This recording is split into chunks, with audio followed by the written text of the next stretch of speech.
Welcome to the Verdin Sports Show. I'm your host, Jacob Verdin. Hope everybody's having a good week. Right when we got off live Monday, we had some interesting rumors pop up instantly almost. Lane Kiffin, his meeting with Baton Rouge, with LSU. We'll jump right into it. Might as well address the elephant in the room. Let me go ahead and share this on Facebook to our friends. As per usual, live Monday, Wednesday, Friday at 1 p.m. on YouTube, on Facebook. You know the drill. Make sure to subscribe so you never miss any updates on LSU, college football, all that good stuff. We're going to have some more topics we talk about as well. As per usual, on Wednesdays, we do our SEC top 5 power rankings. We'll react to the college football playoff standings that updated yesterday. And then James Franklin to Virginia Tech. I'm going to break that down for you, why I think that could potentially be one of the better hires in this entire coaching cycle. Now, let's keep it coaching cycle related. Lane Kiffin, the man on the screen right now, Ole Miss's head coach currently, but I would say he is the top prospect in anybody's coaching search, whether it is in college football, in the NFL. He's a name that's popping up at the top of everybody's board, and for a good reason, quite frankly. The offense is phenomenal. We'll get to it in a little bit here with the SEC power rankings, but if you look at the SEC ranks, they're first in pass yards, first in rush touchdowns, third in scoring. Last week, Chandler's had 300. Kawan Lacey had 200 plus on the ground. I mean, if you've followed Lane Kiffin for the last 5 to 6 years, the number one thing you can take away is a successful offensive scheme. And it's not to say that that's everything. It's just to say that that will attract top players. And in LSU's instance, they have a history of having a lot of weapons at the wide receiver position. Recently, through Jaden Daniels, Joe Burrow, and for a little bit, Garrett Nussmeier, you had a lot of weapons at the quarterback position. I feel like it would be a nice match made in heaven with the ability to be able to recruit and heavily target that Louisiana pipeline that produces that much talent. And Lane Kiffin's offensive scheme, being able to utilize the strengths that he has on the roster. I mean, this would be a match made in heaven. A lot of people are saying, well, I don't know if it'll work out. I don't know if it'll fit. I think that is a little bit of hesitancy because of the money. And I'm going to talk about that one here. Ross Dellinger, he came out and he confirmed what I feel like a lot of us have been hearing, but I'll go out and say it. They're going to try to make Lane Kiffin the highest paid coach in college football. Now, obviously, right now it's Kirby Smart, around 13 million. Ryan Day's close in that same breath, but Lane Kiffin will immediately launch himself right into this conversation. And it's for a variety of reasons. One, yes, it's the success. Last 4 years, double-digit seasons. He's going to have a playoff berth this year. He's one of the top-ranked SEC teams, I believe number 3, if you look at it and it's cumulative, right? But he's got a lot of leverage with a lot of people wanting him getting pulled in many directions. I want to also make another note because everybody was talking about Lane Kiffin being in Baton Rouge on Monday. Guys, on Sunday, he was in Gainesville. So he's weighing all of his options out, and rightfully so. I mean, you know who his agent is, Jimmy Sexton. He is the mastermind behind all of these contracts, all of these buyouts, all of these coaches getting the guaranteed money that winds up anchoring the schools down to having to pay them, to being obligated, to giving them millions and millions to go play golf and chill out in the summer. Sexton's the man behind that. He's the brain. He's the planning. And he's in the situation as well. And I feel like it's going to pay off for him. It's going to pay off for Lane. It'll pay off for everybody except potentially Ole Miss. I mean, it seems to be the odd one out right here. You're in the middle of a playoff run. You got the peak of Ole Miss football hype right now. And there's one of the biggest distractions possible. But look, that's the blessing and a curse of being a top college football team. Lane Kiffin made the argument that Ole Miss is becoming a blue blood. Now, I'm not going to confirm or deny that. However, what I will say is that Ole Miss is definitely a more appealing destination now than it has been over the last few years. Now, of course, you're in the SEC. You've got a great young coach who has a good grasp on the transfer portal and the direction that college football is heading in. It'll be interesting to see how he handles this because this is like a fork in the road, quite frankly. I see two things happen here because if you watch the documentary, if you know anything about Lane Kiffin, if you go back to his time at Tennessee, he has done this before. He's left a team that he's not necessarily put deep roots in because Tennessee was one season, but he's left the team that he has made a promising transition on. Tennessee was headed in the right direction. Ole Miss right now is headed in the right direction.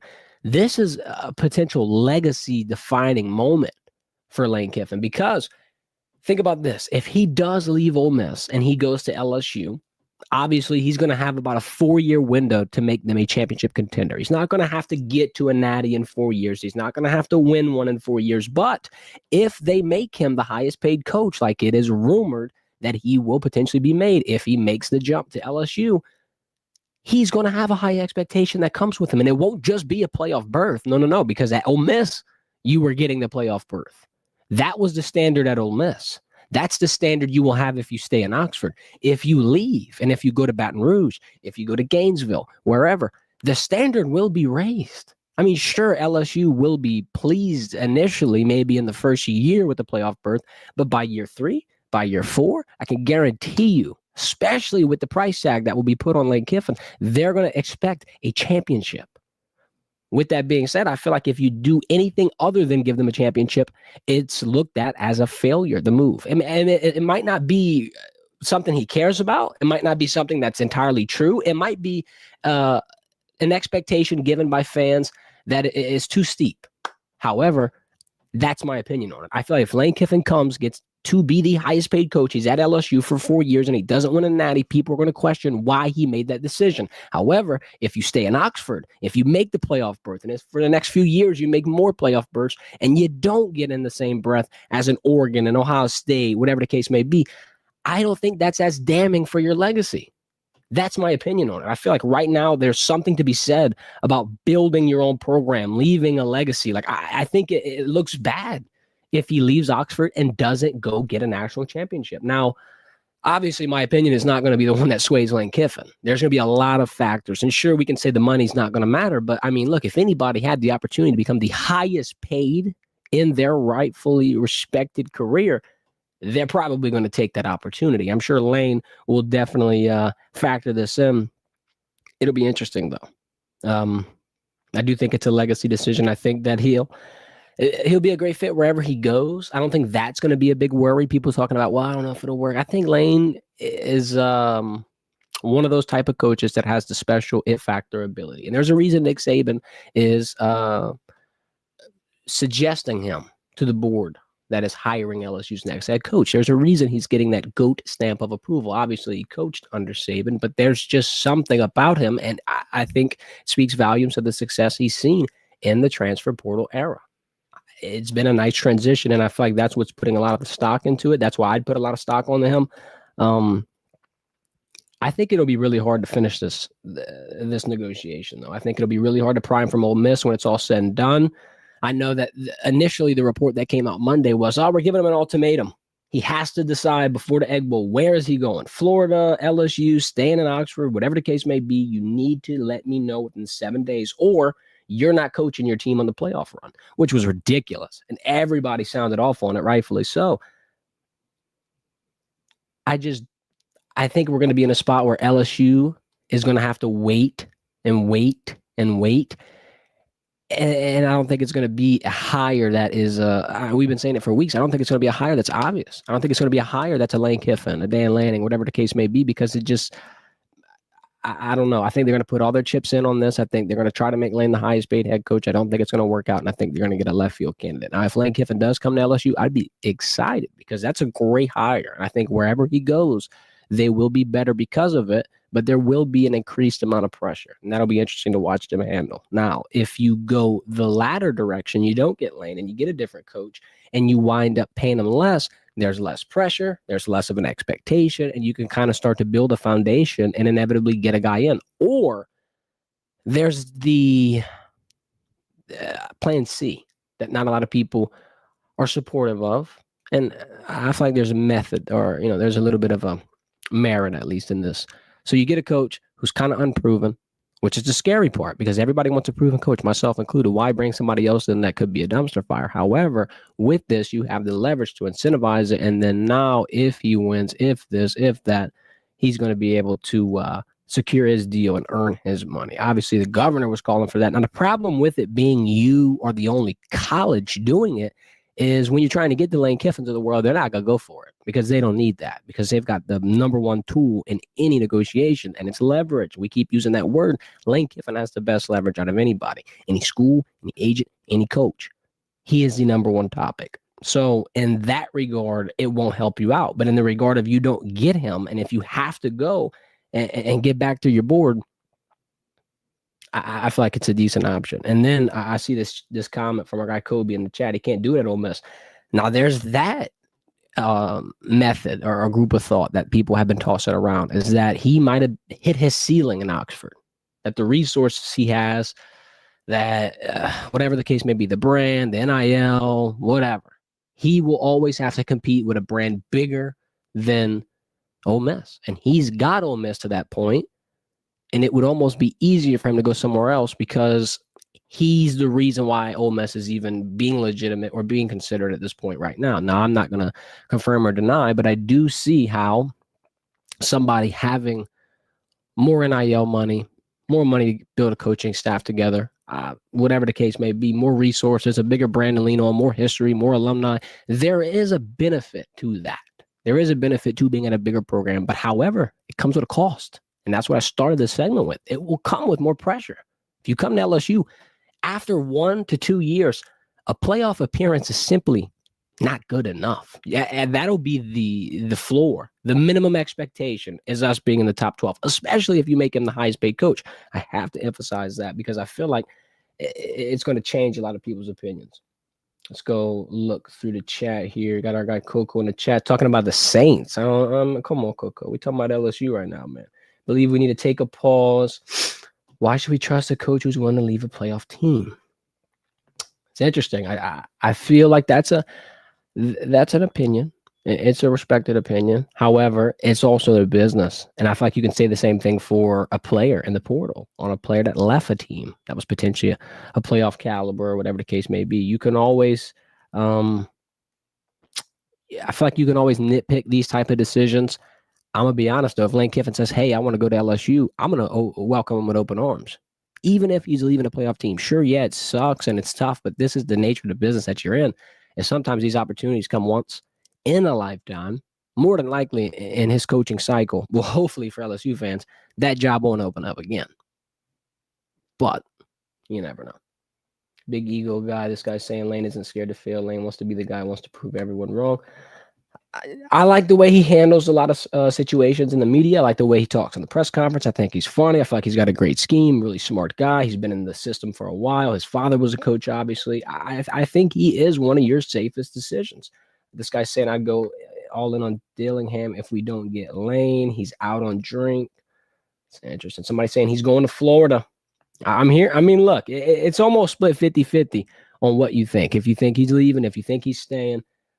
Here's all I know that I can say definitively. Wherever he goes, he will be the highest paid college football coach. He will be paid more than Kirby Smart. He will be paid more than Ryan Day. And that's just the situation. He's got buku leverage, and he will be back in the break struck of this offseason. That's what I got on Lane Kiffin, guys. Appreciate everybody in the chat. We're going to move on to James Franklin. He just signed at Virginia Tech. Before we move on, hit that thumbs up, hit the subscribe button. Y'all know the drill. Live Monday, Wednesday, Friday. All the LSU college football news, whatever the case may be. Drop your questions in the chat. I will break them down throughout the stream. Let's react to this one, though. I feel like this was a smart decision. It was a shocking one when he left Penn State, or got fired, rather. And then, obviously, Virginia Tech got rid of Brent Pry. Here's the first takeaway from it, is that James Franklin gave credit to Coach Pry on the podium. It was emotional. He was tearing up, obviously, because he was in a similar situation at Penn State whenever he got left and ditched. And he knows that pain. He gave credit to the family, gave credit to the fact that he got that program back to a respectable point, and everything that is there at a foundational level is there because of him. Now, from a deal standpoint, this is the interesting part of this hire. James Franklin had a $50 million buyout from Penn State that just got knocked down all the way to about $5 to $8 million. He just knocked it down to roughly 10%, which is insane because when you get a new job, when you're getting another stream of revenue, there's some type of offset language in the contract that's going to knock it down. And Brian Kelly, I think, has the same thing in his contract with LSU. Whatever the case may be, his introductory press conference was today. Bruce Arians, the former Tampa Bay head coach, Super Bowl winning coach, was on the board of supervisors that approved this hire. And I find that interesting because LSU coaches, LSU players, a lot of people from this side of things have been calling for that in this head coaching search. Let's get somebody that has seen a thing or two in the room voting because they know what it takes. I would think BA knows what it takes to get it done. If you're getting it done in the damn big leagues in the NFL, one of the greatest quarterbacks of all time. And back to the James Franklin thing, I just feel like this is not only a great hire, the ACC is so wide open to a point. I'm going to talk about this at the end of the show with the discrepancy between the rankings of Miami and Georgia Tech and Virginia. You don't have to be an undefeated powerhouse in the ACC to get a playoff berth. His path to the college football playoff just got that much easier. And then he'll be able to leverage that in recruiting.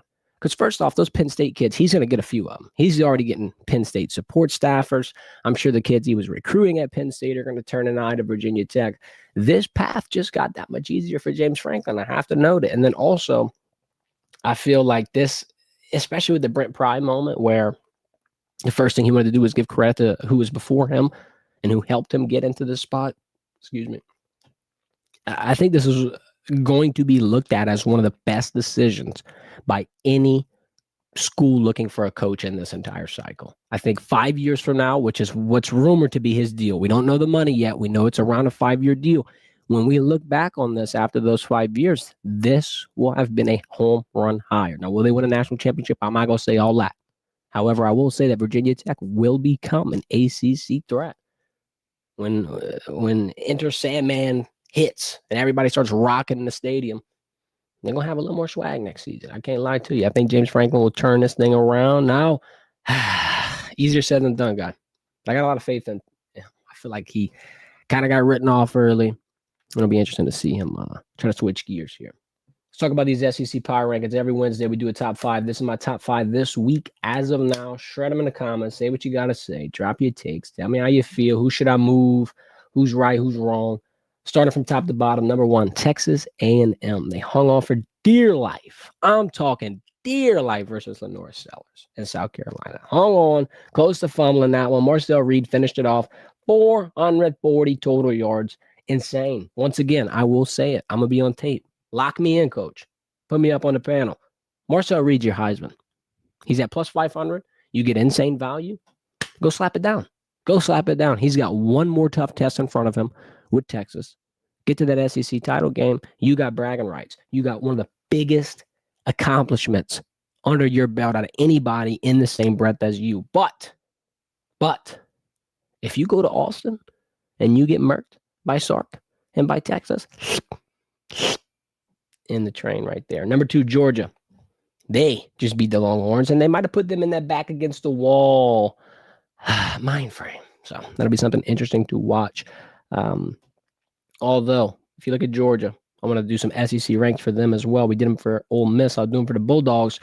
Georgia's number 2 in defense, number 4 in rushing game. If you pair that together, that is about the most physical, complementary styles of football, not only in the SEC, but in college football. They will smother you on the defensive side, make your offense have to value every single possession because they're not going to get many. And then on the other side, they're just going to continuously lean on you, chew that clock, and make the offensive possession scarcity once again. Georgia, I think, has one of the weirdest team combinations because even when they play a team like Ole Miss, they can get in a shootout and play deep into the contest. And it's something else to say that they've done this with a multitude of quarterbacks through the last 4 years, whether it be, I know it's Stockton, but the guy before him, I'm trying to think his name. I forgot. Stetson Bennett, my bad. Stetson Bennett, Carson Beck, then Stockton. I'm not trying to say that they aren't great athletes. Sorry when I say this, it sounds backhanded. They didn't have great top prospect Heisman caliber quarterbacks. They had quarterbacks that were, quite frankly, some would deem a game manager, and nothing's wrong with that. But Kirby Smart has a very good ability to make do with the talent and the strengths and the skill sets that are on his roster and not get stuck in a bind because of what he doesn't have. He's able to complement everything well, and I think this year they're having a good testament to it, and that's why they haven't missed a beat going from Carson Beck to Gunnar Stockton. That's all my opinion is on that. Number 3, Ole Miss. Despite the distractions, they keep fighting. They keep fighting. They are a playoff threat. I think they have locked their ticket in. It's a testament to the talent on their team, but I will give a hat tip to Florida because Florida is probably one of the most underrated rosters. And I know they're not winning. I know the Napier stuff. I know it. But if I had to pick one team that had nothing to lose at this point in the season that I do not want to see my team play, it'll be the Gators because they're going to push you to the brink. I don't know how Ole Miss continues to win and lock in despite the noise, the distractions, all the different things that we're talking about, you're hearing, whatever the case may be. I think it proves to be too much here shortly, but it would be a feel-good story. I'll say this, too. I'll double down. If Ole Miss has a run, I don't know why he would leave. I don't know. I think that would permanently put him there, and I could be dead wrong. I could be saying Lane leaving puts too much pressure on him, and he could not care at all.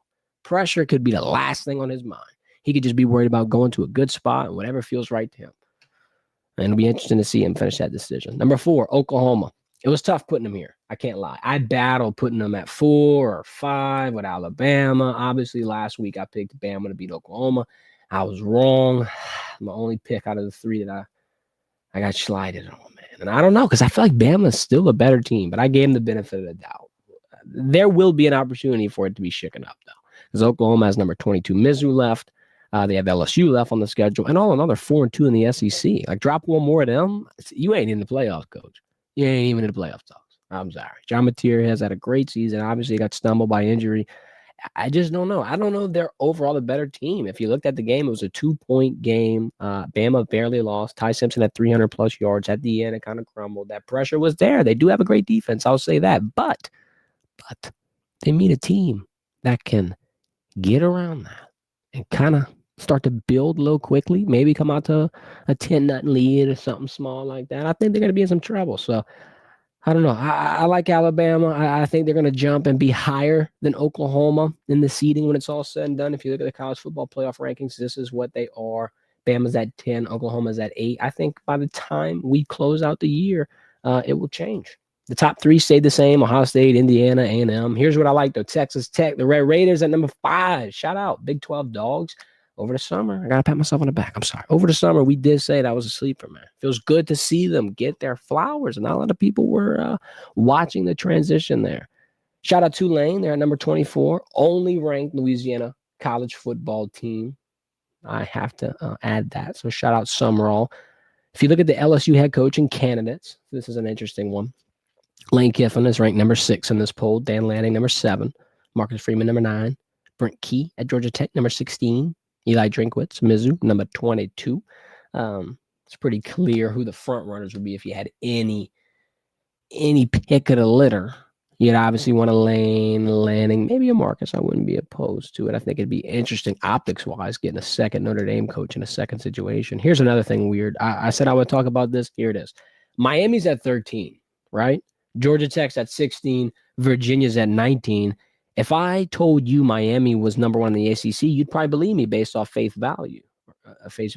They're fifth in the ACC, and they're right here at 13. I don't understand it. Yeah, sure, they have quality wins, and I get it. And people are going to argue the Notre Dame and the Florida and the Florida State wins are going to be valuable at this point of the year. And all right, whatever. However, how the hell is this not going to shake up when an ACC champion will be crowned, and it will not be Miami?